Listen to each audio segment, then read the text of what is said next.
Saio hau Nafarroako gobernuak diruz lagundu du.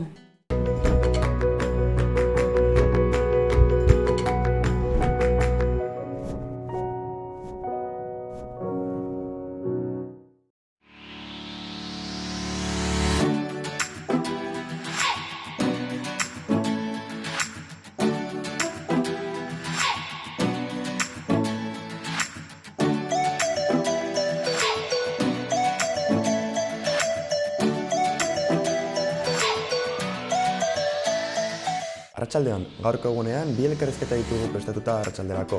Bata idazlea eta bestea piraguista, baina gero hitz egingo dugu berekin. Orain, pasa ez gaitezen gaurko eguneko edukiekin.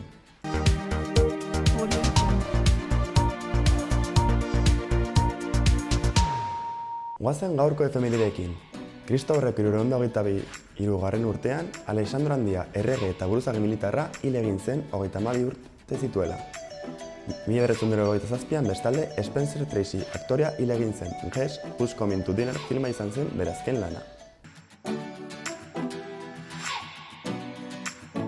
Goazen gaurko eguneko titularrekin. Babesa adierazi diote asteburuan eraso egin zioten Aldezarreko tabernariari. Eskerrik asko emaile bizitza ematen didazu kanpaina berria, organoak, odola eta egunak emateaz sentsibilizatzeko eta sustatzeko. Itxian hasitako bi belatz handi Aldezarreko teilatuak patrulatzen ari dira katedraletik, uso narrapakari gisa hiriaren ekosistema hobetzeko.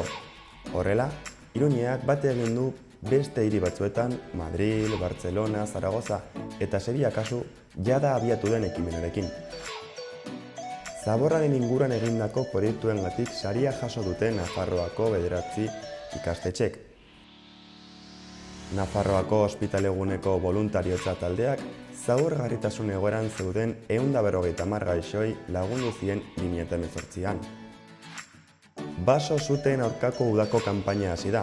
Suhiltzaile, parkeetan errefortzuko langileak saltzen hasi dira, eta horien edapena 2 asteren buruan betokatu da.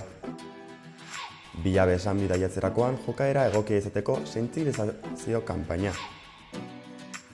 Sanferminetan udalak askatasun plazako eta takonerako aurrentzako isiaguneak berreditatuko ditu eta Medialuna parkeko kirolanitzeko eremua handituko du.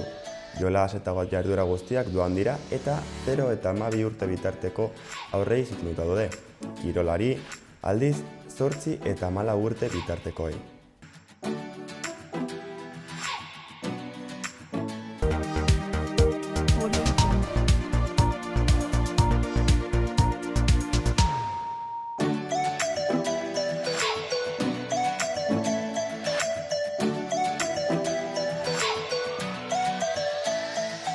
Goazen astenetako agendarekin.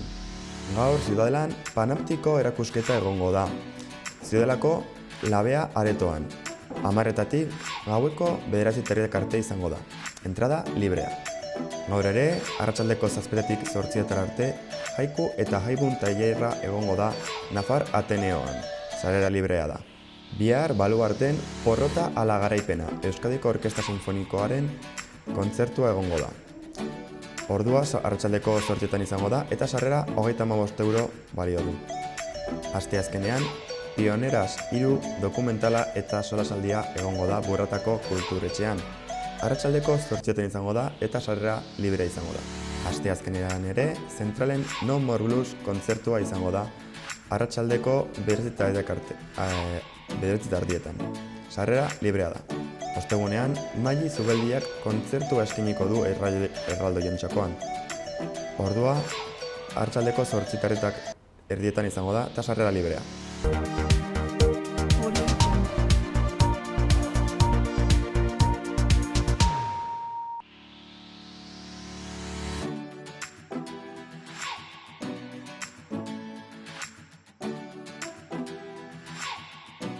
Zeroa lainotsu edo oso lainotsu egongo da, litekena da euri txiki egitea bereziki goizean eta gauean. Ipar-mendebaldeko haize ahula ibiliko da tarte biziekin. Temperatura maxima gutxi edo nahiko jaitsiko dira. Asteartean zerua oso lainotsu egongo da, arratsaldean lainoak gutxituko dira. Euri txiki ertain egingo du, arratsaldean atertzera egingo du. Egunaren lehen partean ekaitza jo dezake. Ipar-mendebaldeko haize ahul-bizia ibiliko da bolada gogor batzuekin haizegunetan. Egunaren bukaeran mendebaldera egingo du, temperaturan aldaketarik ez edo gutxi jaitsiko da.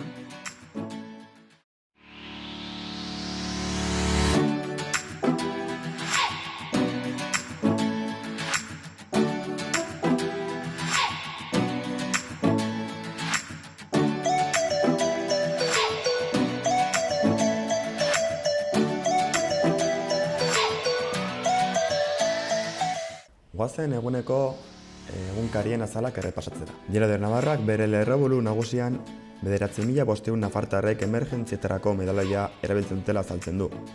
80 urtetik gorako emakumeek gehien erabiltzen dutela eta erabiltzaileak hitzik gabe gelditu arren larrialdia erregistratzen duela argitzen du. Bestalde, argazki nagusian txirrindularen eguneko argazkia azaltzen da. 4.000 pertsona baino gehiagok parte hartu zuten Iruñean. Beherago, Nadalen Roland Garros txapelketaren garaipena ageri da, non balearrak bere 12. txapelketa irabazi zuen. Eskuinean ageri niren albisteetan, bestalde, Zapaterok etarekin Nafarroa euskal lurralde bezala korrotu zuela ageri da.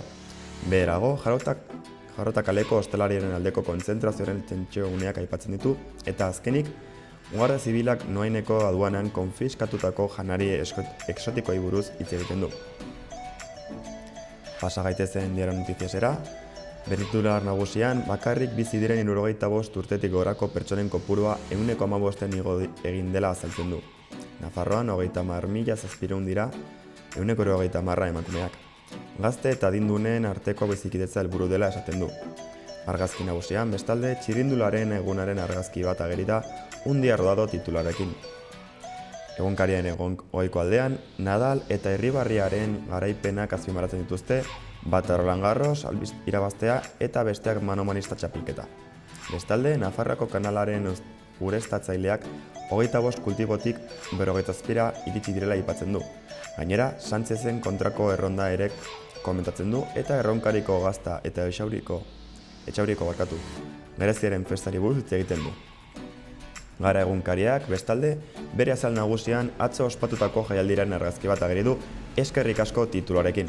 Beherago, Eskolae programako Marian Morenoren elkarrizketaren zati bat iragartzen du. Azkenik, baldintzapeneko askatasunaren alde Frantziako auzitegi nagusiaren albiste bat ageri da. Astelena denez, berri egunkaririk ez dago, orduan Euskal Herria erratiko azalera pasako gara. Bere portadan, ia 70.000 pertsona bakarrik bizi direla azaltzen du. Eskuinean, Euskadiko Orkestra Sinfonikoak Errusiako musikarekin denboraldia amaituko dela komentatzen du, eta azkenik, bilabesan bidaiatzerakoan jokaera honean bidaiatzeko sentsibilizazio kanpaina aipatzen du.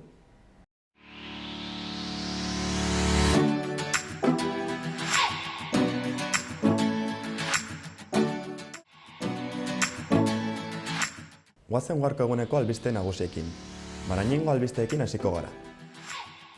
Ainhoa Tirapu, Atletikeko atezain eta kapitainak jordiko du aurtengo Barañengoko festen txupinazoa. Bestalde, Barañengoko festek kartela daukate jadanik, Iban Delgado Razkinek egindako kartelak irabazi du aurtengo kartel lehiaketa. 20.000 arima festa bat du izena eta udaleko webgunean ikus daiteke.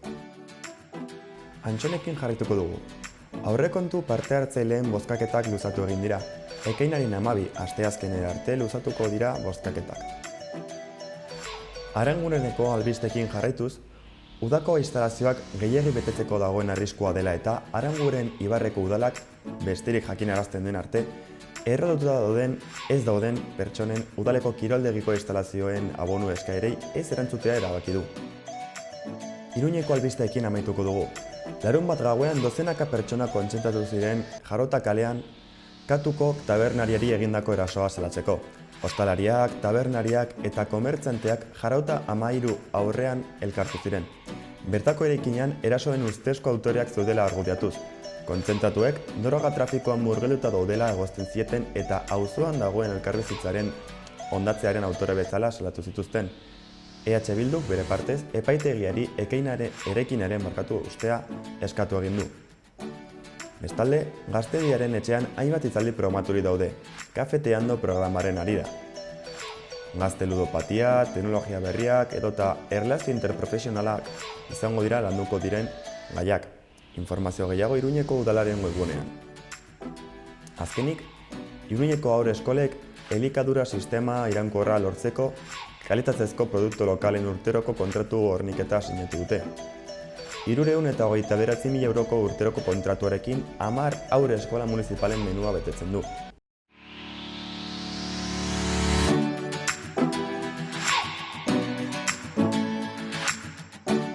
Goazen gaurko elkarrizketekin.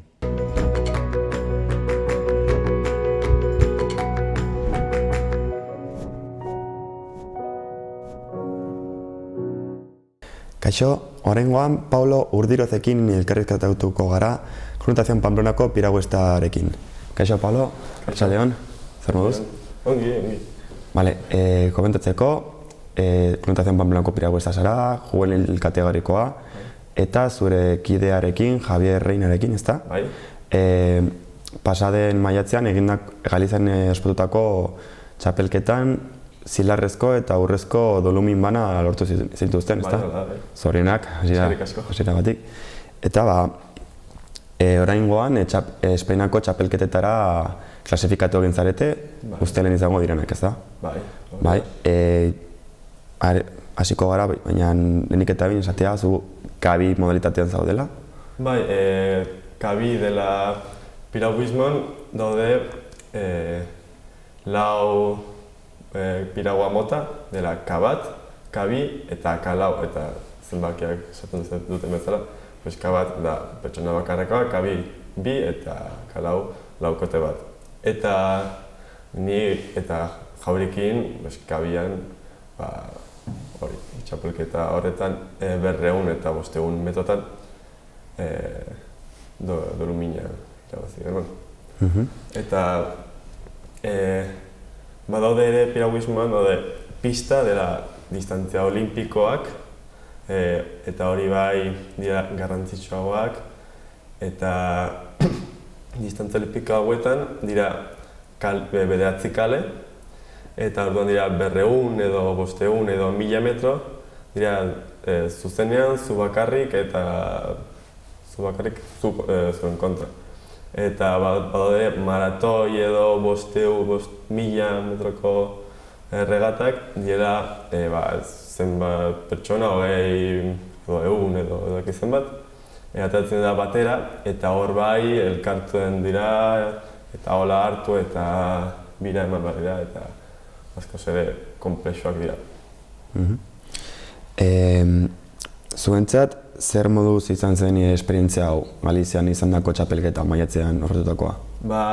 Ez zen izan lehenengo aldia Galizia joan ginela.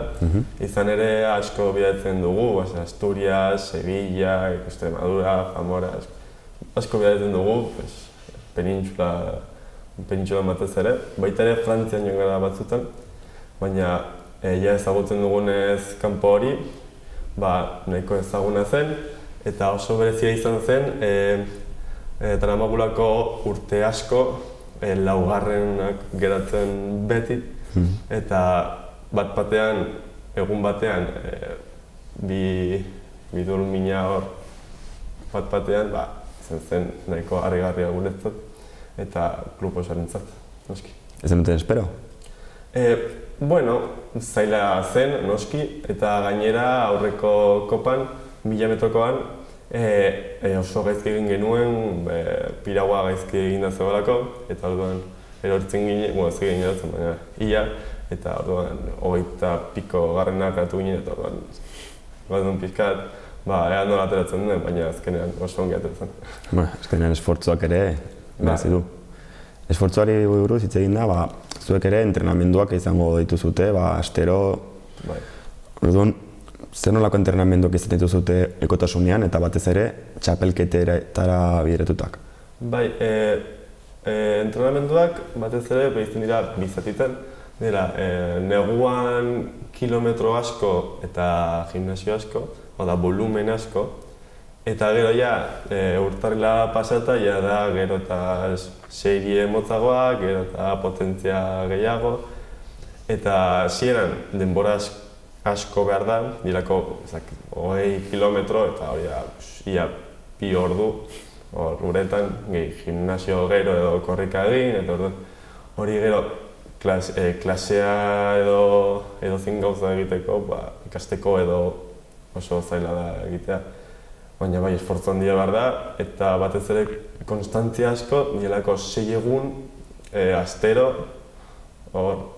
hotzarekin edo euriarekin edo zin gauzarekin, hor egon behar da, eta horregatik egin dugu, lortu dugu.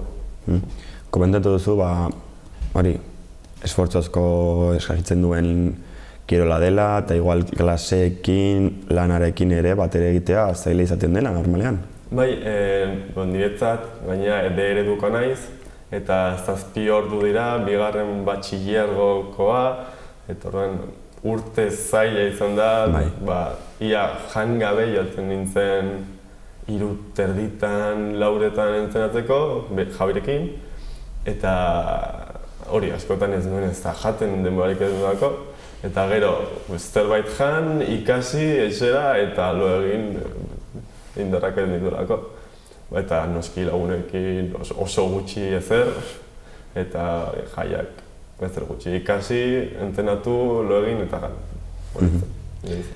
Ja, Espainiako txapelketa, ustelean ospatuko dena, bertan zer nolako kompetentzia espero duzute? Badago talderen bat edo... Bai, txapelketan gertatzen da garrantzi handiagoa duenez, diru gehiago ematen da irabazterakoan, klubak askoz ere gehiago prestatzen dira txapelketarako kopetara baino. Baina hala ere, horrela entrenatzen badugu eta segitzen badugu, nire ustez, oso berdina lortu dezakegu, eta badakigu nortzuk diren irabazten dutenak, nortzun diren hobetu dezaketenak, eta hor egon, badakigu pixkat kontrolatzen dugu, gainera lagunak dira gehienak, eta kontrolatzen ditugu gehienak. Orduan, ez dago arazo gehiegirik.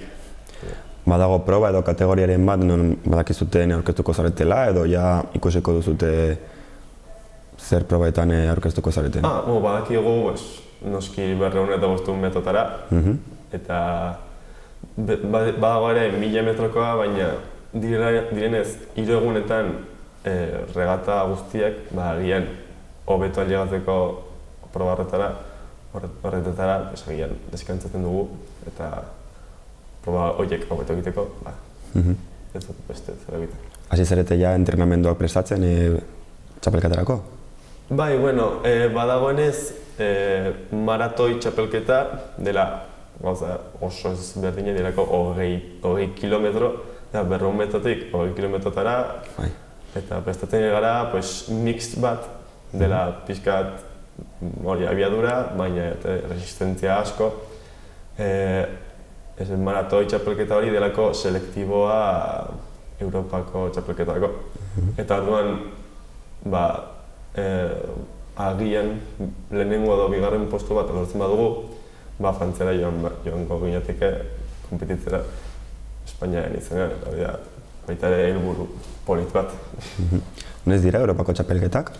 Dira udan, uztailan 28 ustut.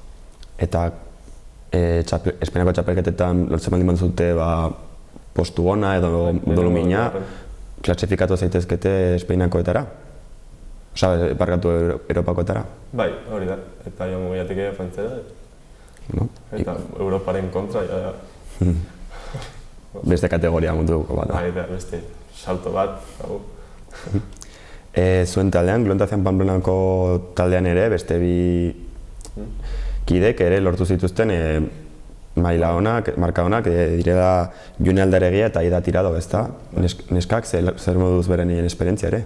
Beraiek ere, nire ustez ez zuten espero hain ongi egitea, beti daudelako horrela pensatzen, zegoizki besteak hobeakoak dira, eta baina, Javi eta biok esaten diogu, lasai, onak zarete, indarra daukazute, lasai ongi duzute eta ongi egin dute, eta klasifikatu dira ere txapelketarako. Orduan taldean oso argi daukazute, kideen artean ere laguntzea. Bai, noski hori oso garrantzitsua da. Azkenean talde bat gara, bai, gehienetan talde txikia, orduan oso lagunak gara eta hori animatzea eta triste edo goibel gaudenean pixkat animatzea eta irrifartxo bat ateratzea oso garrantzitsua da. Osongi. Kirolen munduan ere genero desberdintasunak ikusten dituzute, beste kirolekin konparatuz, gizonen eta emakumeen artean desberdintasunak daudela esango zenuke edo beste kirolekin konparatuz beste kasu desberdin bat da? Bai, nire ustez beti desberdintasunak daude, baina piragüismoaren kasuan ezberdintasun gehienak biologikoak dira. Esan nahi dut, distantziak berdinak dira, piragüak berdinak dira, palak berdinak dira. Distantziak bai, esan behar da, olimpikoak direla ezberdinak, oso ongi zergatik, eta bat ere regata batzuetan motzagoak egiten dira, baina zergatik ere. Baina orokorrean, noski denborak ez dira gizonezkotan zein azkarrak, baina orokorrean esan nuke hori ezik, ezberdintasun biologikoak, indar kasua eta gauza horiek, ezberdintasuna ez dela enbestekoa. Orduan, kirol nahiko berdina dela, besteekin konparatuz, ez dakit igual kontratzen duzun soldaten kontua, igual... Soldata, kirol honetan soldata izatea oso zaila da, eta pentsatzen dut emakumezkoen kasuan asko zailagoa, baina ez dakit, ez dut inork ezagutzen soldata duenik piragüismoa egiteagatik. Ja kirolari buruz, esango zenuke zaleak mugitzen dituen kirola dela, esango zenuke ez dakizuen kategoria, baina igual ja profesional munduan ere hitz egin da, fama daukan kirola dela... Bai, gero eta gehiago dauka, hori olimpiadetan, 200 metrotan kabia, Saul Kravioto eta Toro irabazitakoa, dela 200 metro direla, distantzia oso emozionante. Eta hori eta gero, bai, entzuten da gehiago, eta batez ere udan esaten dutela. Ni ere piraguan montatu dut, eta Argan edo Ebron edo itsasoan beti dago norbait piraguan montatu duela. Ezberdina, baina azken finean kirol berdina da.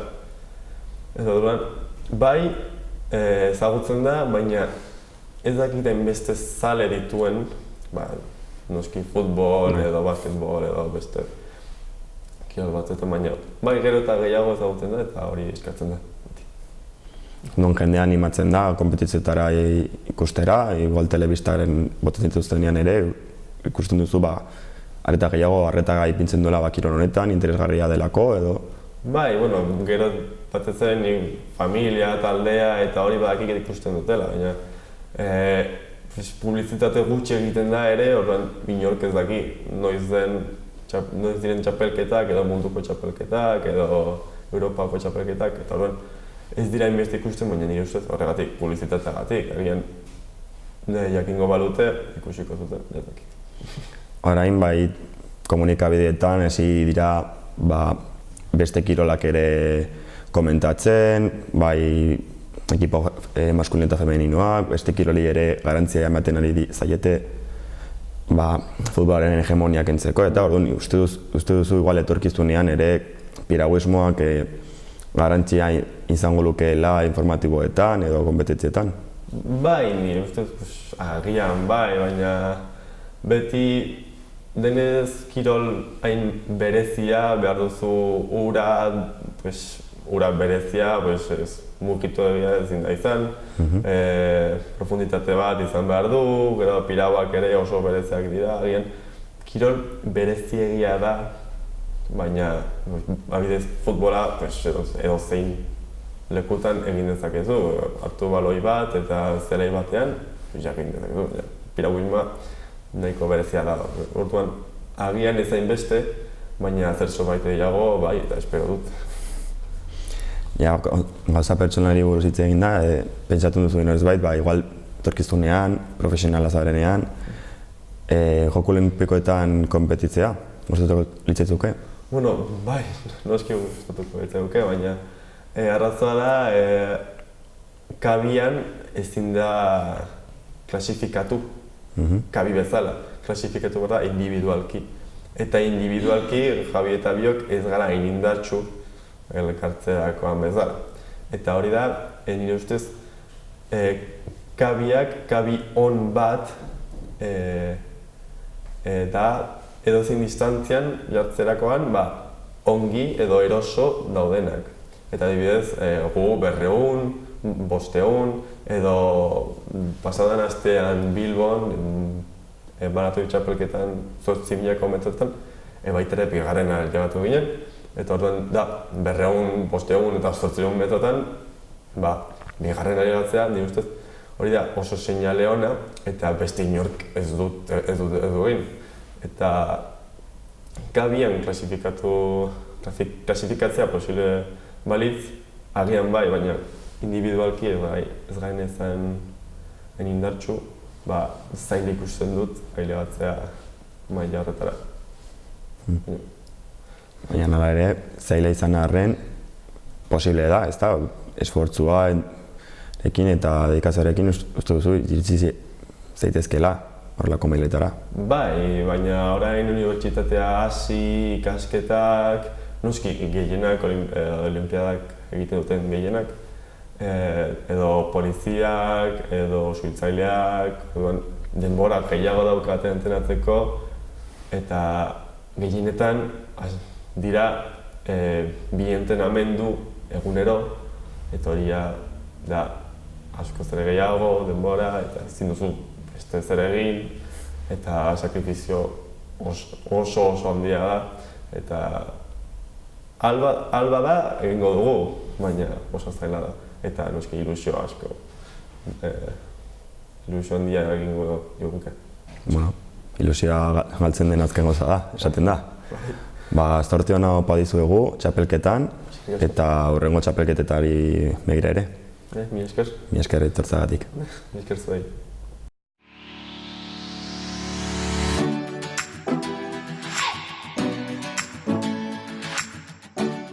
Arratsaldeon, gaurkoan Jon Arretxe idazlerekin elkarrizketatuko gara, bere azken novela Ez Errandeusri buruz hitz eginez. Kaixo Jon, arratsaldeon. Arratsaldeon bai, tokaio. Zer moduz? Ondo, gustora. Presne duzu? Bai. Bale. Komendatu iguzu pixkat zerei buruz doa zurean azken novela hau, Ez Errandeus?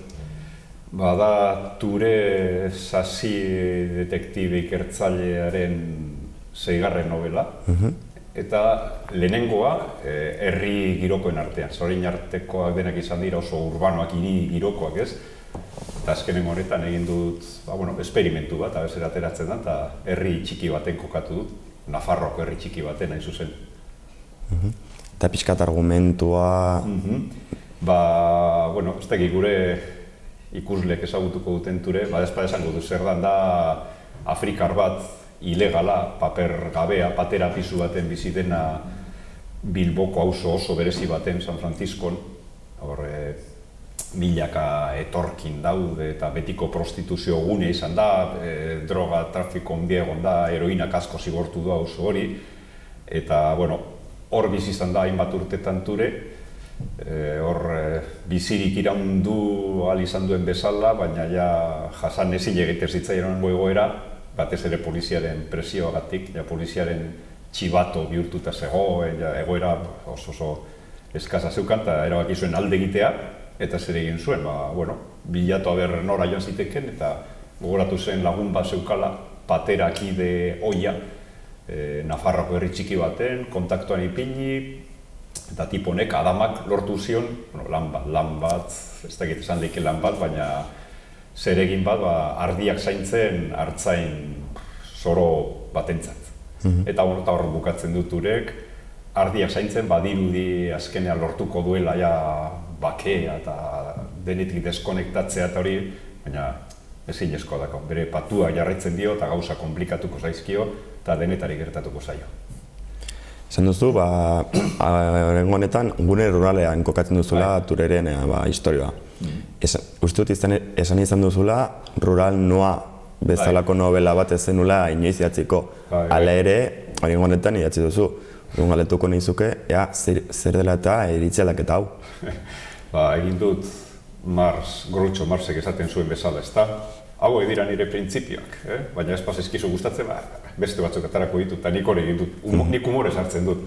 Beti esan dut egia da, ez nahi inoiz izan rural noir horren salea, egile moduan ez jakinaz, ez dut inoiz idatzi horrelakorik orain arte, eta irakurle moduan ere, ez niri novela beltz asko gustatzen zait, baina iria behar du nire ustez novela beltz klasikoak, bazterketa sozial hori eta, holako osagarri batzu lumpen underground giroko osagarri horiek, errezago islatzen dituelako ez. Baina horrengo niretzako izan da desafio antzeko bat, esperimentu antzeko bat, ez da? Eta esan du, naiz eta badaki beti izan du ala, ez dala nire gustuko azpi generoa, baina horrengoan probatuko dut. Eta oso pozik geratu nizan baitzarekin, baina aitortu behar dut nahiko kostatu zaidala idaztea. Orain pizka bat gehiago miresten ditut rural noir idazten duten idazleak. Behar da imaginazio gehiago, lan gehiago, herri txikietan normalean oso gauza gutxi gertatzen dira. Hirietan, milaka pertsona bizi dira, era guztitakoa, gauza asko gertatzen dira, eta errezago da ideia horiek ateratzea.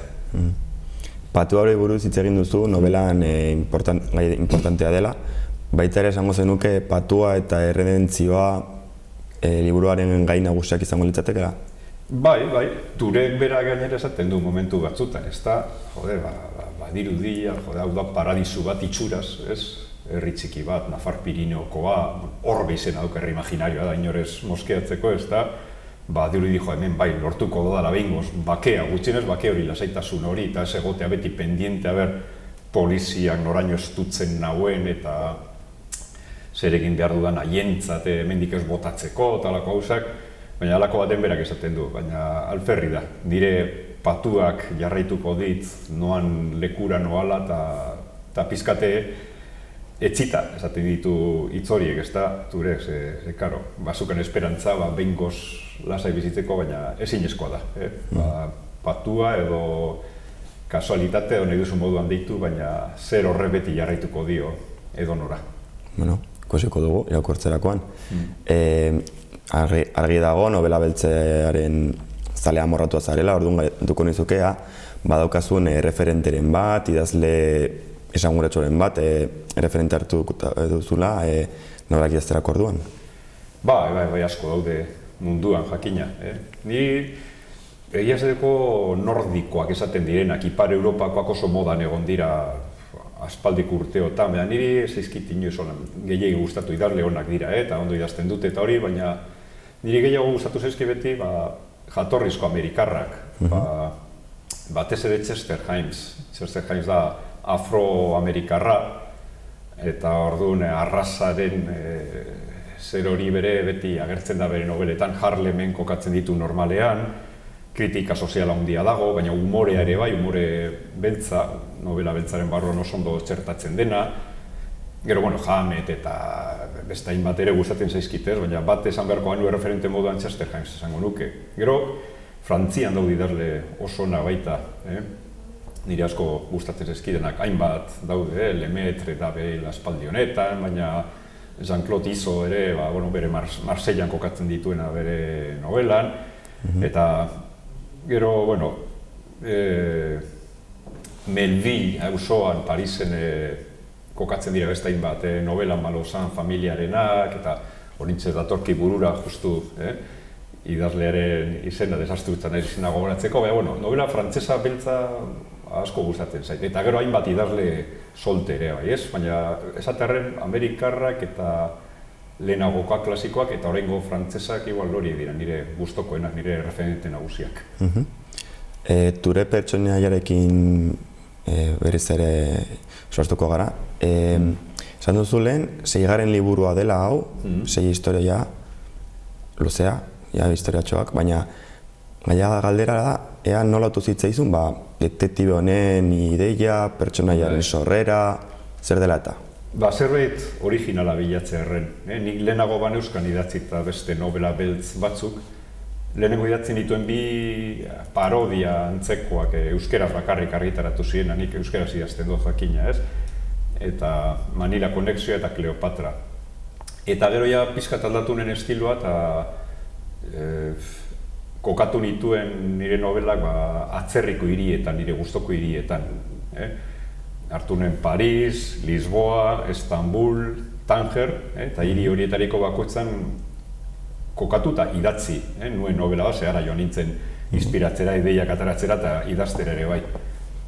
Eta gero jende asko izaten zidan, basalo ordua behar bada personaje bat sortzeko, ez da, saga moduko bat egiteko, gomendatzen zidaten, hori idazle askok daukate personaje bat, eta horriekin saga bat egin, eta nik pentsatu nik ere probatuko dut. Baina nahi nuen zerbait originala, desberdina. Eta hori gaur egunia ezinezkoa da, dena dago idatzita, milaka novela beltz oso onak daude, lehen aipatu ditugun klasiko amerikar horiekin hasita, beste hainbat daude. Hemen mundu honetan zerbait originala, desberdina, eskaini behar duzu jendeak zuri erraparatzeko eta interesez irakurtzeko zure novelak, ez?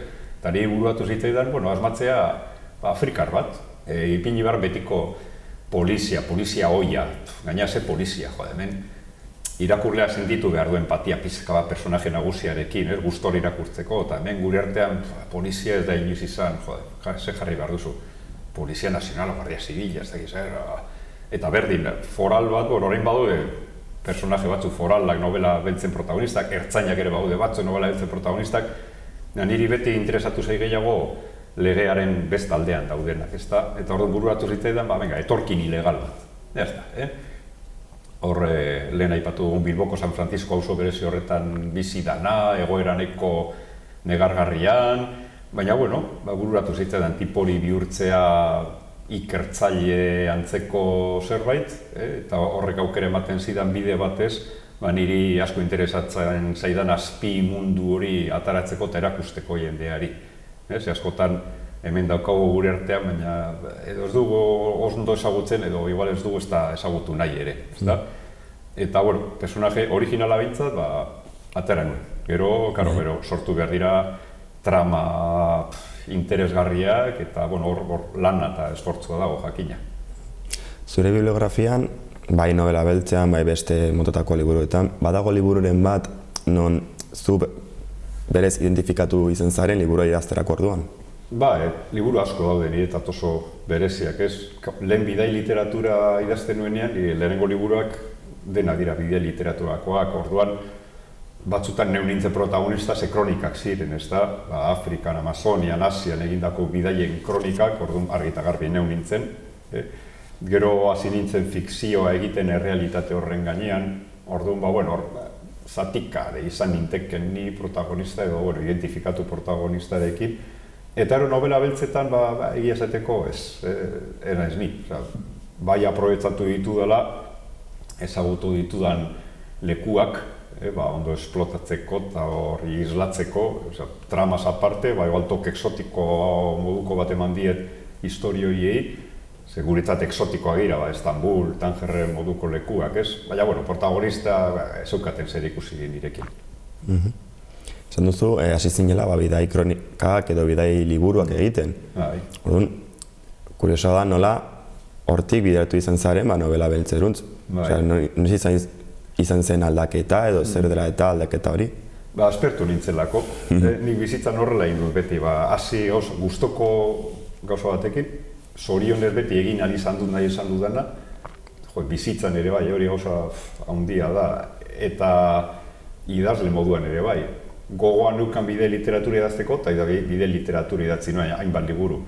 Pizka bat aspertu nintzen, eta esan nuen, idatziko ditut ganberrada batzuk aldatzeko, eta idatzi nituen antzinako ostegunak ostirala larun batak liburu ganberro batzuk. Gero, gogoa etorri zitzaidan novela beltzean sartzeko, irakurle moduan gustatzen zitzaidan, eta esan nuen, probatuko dut. Lehenengoak izan ziren iaia hibridoa bidei literaturaren eta novela beltzaren artean, ze hori, kokatu nituen atzerriko hirietan, ezta? Eta gero ja novela beltz klasikoa gora jo nuen, Ture personaje hau asmatuz, San Franciscokoa, eta oraingo 6 idatzi ditut, eta oso gustora nago, tipoak daukan harrerarekin, konturatzen naiz irakurle estimuan hartu dutela Ture, eta haiekin hitz egiten dudanean, esaten diate jarraitzeko personaje horrekin, eta jendeak irakurtzen jarraitzen badu, eta ni konbentzi dut banago, eta ni sinesten badu pertsonaia horretan, honela jarraituko dut, aspertu arte. Eta aspertzen naizenean, bat edakiz egingo duen, orduan ikusiko dugu. Orduan, bidai kronikak, liburu ganberroak, novela beltzeko liburuak baita ere bere humore beltzarekin. Osea, ez daizu genero konkretu bat lantzea gustatzen ez baizik eta esperimentatzea, ahalik eta zabalen hartu. Bai, betetzen nagoen egitea hori da, ez? Nahi dudena hori bilatzen dudana, baina bizitzan bezala ze. Ni bizitzan, arlo desberdinetan ibili naiz. Euskera eta euskal kulturaren munduan, euskal filologian sartu nintzanetik beti sentitu naz identifikatuta horrekin, ez? Euskal zaletasunaren munduarekin, baina, kirol munduan ere asko ibili naiz, eta, heziketa fiziko karrera ere egin nuen, musika munduan ere oso gustora ibili naiz eta banabil oraindik hemen Iruñan ibiltzen az opera kantatzen, Agaoko koruarekin eta herrietan zehar kontzertuak emoten eta hori, eta zergatik ez, ezta? Bizitzan gauza asko egin daitezke, desberdinak betetzen bazaituzte, eta, nik horrela jokatu dut orain arte, eta literatura munduan berdin, genero desberdinak, momentu bakoitzan betetzen hauena hori egiten dut, eta horrela saiatzen naiz zoriontzua izaten. Idazlea, abeslaria, bidailaria, konferentziak, nola batera egiten duzu hainbeste ekintza, aktibitate, idazketarekin batez ere? Erreza da, ez badukazu 8 orduko lanik. Claro, 8 ordu pasatu behar dituzu edon, lantegi baten, bulego baten, irakaskuntzan teorian ez dira 8 ordu lektibo, baina praktikan ordu pilo bat dira, ja, sobratzen zaizun denbora gutxi da. Eta familia badaukazu, horrekin bukatzen da dena, eta ez daukazu astirik ez ere egiteko. Ez bidairik, ez igual idatzi, ez musikan bere ordu batzuk eman, nik sorte hori daukat, aspaldi erabaki nuen probatzea berbizin inteken idaztetik, nire liburuetatik, mende honen hasieran, 2000 urtean utzi nuen orduan neukan lanpostua unibertsitatean, berbizin inteken honetatik bakarrik, eta ondo atera zitzaidan apostua, eta orduan denbora librea badaukat, eta orduan horrela betetzen dut, pizka musikarekin, pizka idazketarekin, lehengo bideiek ez dut egiten, zenik ere baduzkat ume pare bat eta umeak zaindu behar dira, egon behar da eurekin, baina, denbora libre aukitzak aukera ematen dit, gauza desberdinak eta gustokoak egiteko. Oso ondo. Literaturara pixkat itzuliz, badago generoren bat, landu nahiko zenukeena edo beste estilo literarioren bat? Oraingoz ez, ditu. Argitaletxetik ez didate zer exigitzen, oso argitaletxe jatorrean nago, egia esateko, erein argitaletxean nabil, eta hor topatu dut gainera oso giro ona, eta jende ona. Argitaletxe gehienak, zorionez edo zoritxarrez, baina horrela da, bizitza behartuta, diruari begiratzen diote, bizikik iraun behar dut, eta negozio bat azken baten, eta Euskal Herriko argitaletxetan, badago baita euskera den defensaren komponente osagarri hori jakina, baina denaren gainetik egon behar da, dirurik ez galtzea, ze bestela pikutara dena, ez da? Baina einen barruan topatu dut, horretaz aparte, jente oso ona, benetan, jende moduan, ez da? Eta oso gustora nabil haiekin, ez naute bat ere presionatzen, guztien diate nahi dudana egiten, eta orain gustora nabil oraingo generoarekin, eta niri neuri gogoa etortzen bazaio beste generoren lantzeko momenturen baten, ez da egongo arazorik, seguro, eta orduan egingo dut. Baina oraingo oso gustora nabil novela beltzean. Oso ongi, eta etorkizunari begira, badago proiekturen bat, non sartu nahiko zenuke burua, pentsatu zu beste historioren bat... Literaturan? Literaturan, bai, edo bizitzan. Bizitzan, nire ametsa da nagoen moduan jarraitzea, oso zoriontza naiz oraingo bizimoduarekin, ez? Eta literaturan banabil Tureren urrengo idazten. Bost idatzi nituen, takada batez, holan gero, hor egin nuen parentesi txiki bat, aparkatu nituen Tureren nobelak, idatzi nuen Arrutiren banda, pendiente nukan zor bat nire herrian Basaurin kokatua, baita novela beltza, baina, bueno, nahiko ganberroa eta holan.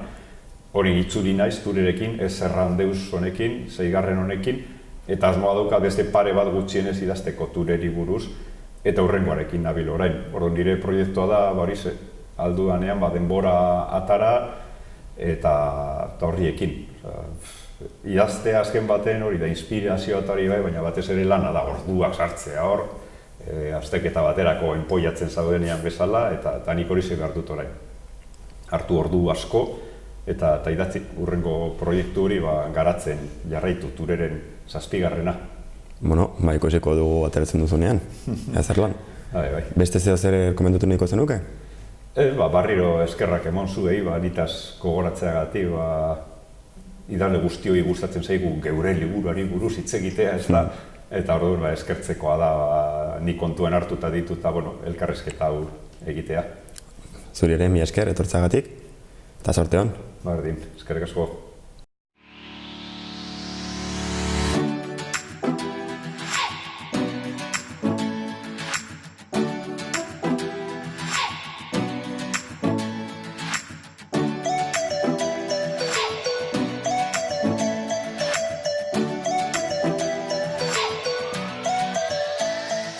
Hau izan da guztia, orain Koral Media Lunaren kontzertu batekin utziko zaituztegu Kondestale Jauregian. Mila esker.